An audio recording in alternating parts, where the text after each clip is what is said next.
এই মুহূর্তে ঢাকা বিশ্ববিদ্যালয়ের টিএসসি এলাকায় আছেন সহকর্মী সিফাত শাহরিয়ার, যুক্ত হচ্ছে তার সঙ্গে।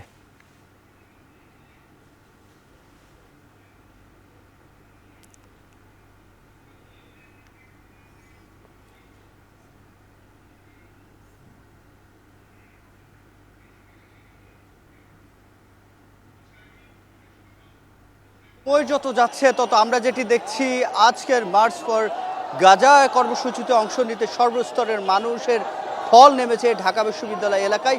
আমরা কিছুক্ষণ আগেও যখন বলেছিলাম তার থেকে এখন কয়েক গুণ মানুষ সেখানে বেড়েছে। একেবারে রাজু ভাস্কর্য, পুরো ভাস্কর্যতে আমরা দেখেছি ফিলিস্তিনি পতাকা নিয়ে সর্বস্তরের মানুষ এখানে অবস্থান নিয়েছে। তারা স্লোগান দিচ্ছেন মিছিলে, তাদের উচ্চারণে যেটি বারবার ফুটে উঠছে যে ফিলিস্তিনি মানুষের পক্ষে দাঁড়াতে হবে, সবাইকে দাঁড়াতে হবে এবং তাদের প্রতি যে নির্মম অত্যাচার হচ্ছে, যে গণহত্যা চলমান রয়েছে, সেটি যাতে দ্রুত বন্ধ করা হয়, এটি হচ্ছে তাদের প্রধান দাবি। সেই সাথে ফিলিস্তিনিকে স্বাধীন ঘোষণা করে সেখানে যে বর্বরোচিত হামলাগুলো হচ্ছে এবং পরবর্তীতে সেটি যাতে না হয়, সেজন্য আন্তর্জাতিক যে সংস্থাগুলো রয়েছে তাদেরকে উদ্যোগী হওয়ার জন্য তারা এখান থেকে আহ্বান জানাচ্ছে। এবং সেই সাথে ইসরায়েলের যে পণ্য, সে বয়কটের ডাক আগে দিয়েছে, সেটি চলমান রাখার জন্য, সেটি আরও জোরালো করার জন্য এখানে আমরা দেখেছি, এখানে ইসরায়েলের পণ্য সম্বলিত ব্যানার দেখেছি।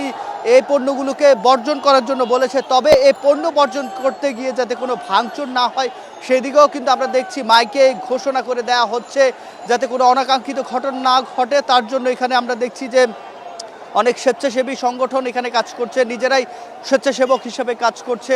রাজু ভাস্কর্য দেখতে পাচ্ছেন পতাকা দিয়ে একেবারে বলা যাচ্ছে ছেয়ে গেছে এবং এই পুরো প্রান্তর জুড়ে মানুষের ইসরায়েলের যে পতাকা সেটিতে পরিপূর্ণ হয়ে আছে। এবং যেহেতু 2টার সময় যে মার্চটি, সেটি 5টি পয়েন্ট থেকে শুরু হবে 1 ঘন্টা পর আনুষ্ঠানিকভাবে, সে মার্চের আগে থেকে ছোট ছোট খণ্ড খণ্ড মিছিল নিয়ে এখানে এসে মানুষ জড়ো হচ্ছে এবং উদ্যানমুখী বা মানুষের যে যাত্রা সেটি আরও বেশি বেড়েছে। এবং এখানে নিরাপত্তার জোরদারে আমরা যেটি দেখেছি, আইনশৃঙ্খলা বাহিনী সশস্ত্র রয়েছে।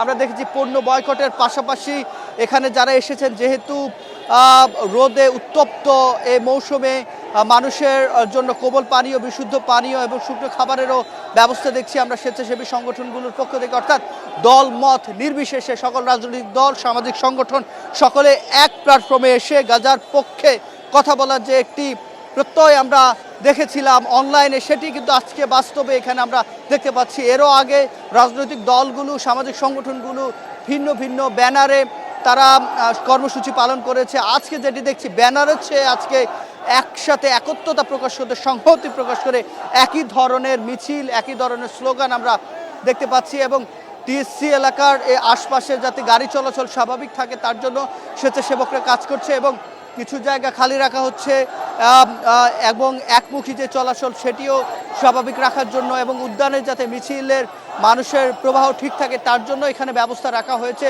তো এই ছিল আমার কাছে ঢাকা বিশ্ববিদ্যালয় এলাকা এবং রাজু ভাস্কর্য এলাকা থেকে সবশেষ।